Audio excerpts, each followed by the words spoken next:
Hey folks, and welcome to Unit 5. This is the first of 2 units on rotation. In this first unit, we are looking at kinematics of rotation and then torque, which is our analog to forces in rotation. And so in this first video, we're going to set up the variables and understanding of what rotation is and kinematics, and just get into the basic definitions of the 3 kinematics variables. So rotation is defined as a situation when all particles in an object or system move in a circular path around an axis. We are now considering, a single object is a collection of particles, and so we're going to treat them as if they are one big object because every particle in them is doing the same thing. We will change that technique later in the unit, but for now we're going to consider it as one big particle that's like rotating together. Every particle moves in a circular path. So if I were to take my ruler here and I were to hold this end, setting up an axis, and I were to move the ruler, all of the particles trace circular arcs around that axis. So the like 140 that's upside down here and the 50 that's upside down here, they both move in a circular path. Now they obviously have different radii for their circular path because the 140 is really close and the 50 is really far, but they both move in that circular arc around an axis. Now that axis is sometimes chosen or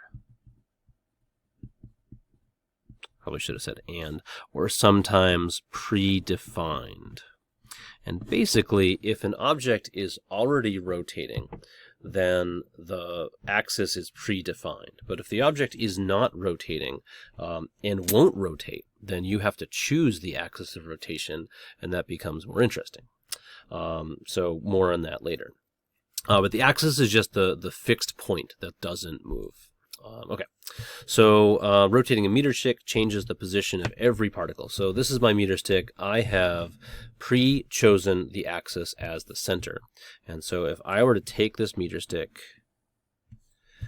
and rotate it around that point and then stop rotating it, it might look like this in the end. And of course I got the length wrong, but that's okay.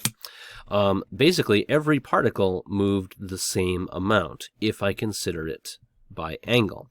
Now, the parts of the meter stick that are to the right of the axis moved, looks like up.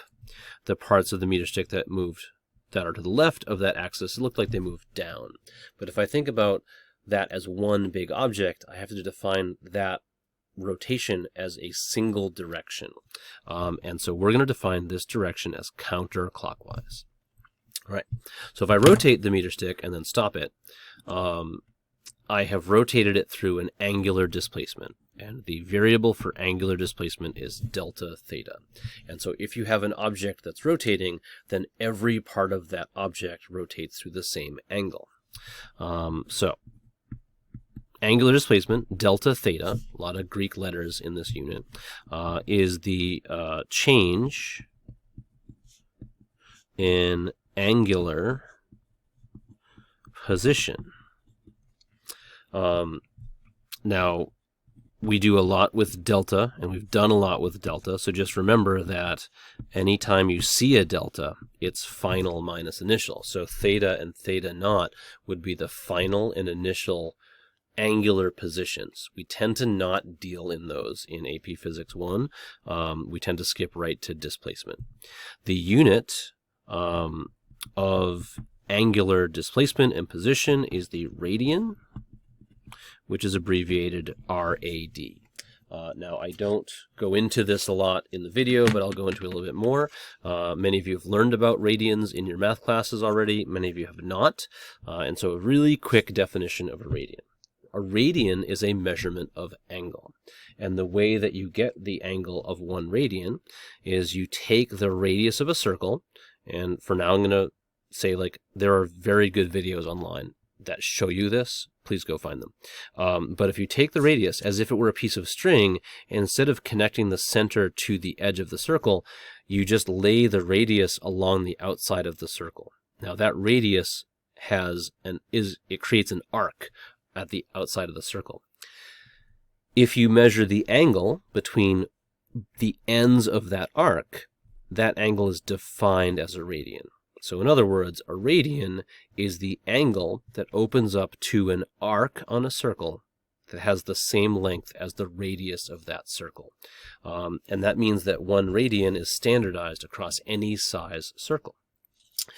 In 1 circle, we would call it 1 rotation, there are 2 pi radians. And so that's going to be important in a lot of our kinematics work in this unit. If you have not learned about radians yet, you will just occasionally need to convert between an angle in degrees and an angle in radians. And so just remember that it's all based around 1 circle. So 360 degrees is equal to 2 pi radians. So that's a conversion factor from degrees to radians. The last thing that I said at the very beginning is that positive is typically counterclockwise. We will talk about this in a more complicated fashion. I'll abbreviate counterclockwise as CCW, because that convention of counterclockwise as positive breaks down in certain situations, and so we'll talk about a more advanced way of defining direction. Okay, so now that we've talked about displacement, we can go on to the other 2 kinematics variables that we covered in August and September. Velocity and acceleration. So angular velocity gets the variable omega. It looks like a W. This is the lowercase omega. The uppercase, the capital omega is the horseshoe-shaped one. Anyway, angular velocity is omega. And velocity is defined as the rate of change in position. So angular velocity is the rate of change in angular position. And that we can turn into an equation. Omega equals delta theta divided by delta t. So the displacement, the angular displacement divided by the time, that's going to be in radians per second. Sometimes you will get an angular velocity in RPM, and that stands for revolutions per minute. But the expectation is that if you have an angular velocity in RPM, you will convert it to radians per second. And if you want to be clever, you can try and find situations where you don't actually need to convert it to radians per second, but assume that you should. Okay, so that's how fast it's rotating. And so things can rotate slowly or quickly, and they change their angular position slowly or quickly.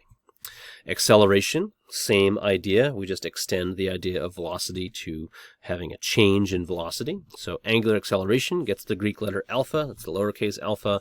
Looks like a little fish. We've used it for the proportionalities earlier in the year, so we're going to try and just use it for rotation from now on. So angular acceleration is the rate of change in angular velocity. And so I apply the same idea there. I'm going to turn that into an equation. So alpha equals delta omega divided by delta t. So change in velocity divided by time, and that's going to be in radians per second squared. Generally, you will not see a different unit for acceleration than radians per second squared. All right. And those are the 3 variables. So in class, we'll explore these variables a little bit more. Just as a little recap, if I were to take this meter stick and now rotate it around the end instead of the middle, I can now see that, again, all of the parts of this meter stick move through the same angle. You might start to think about like how different parts of the meter stick are moving differently, but it really amounts to the same thing. In this situation, the different pieces of the meter stick are moving seemingly in different directions, but we define that as a single direction.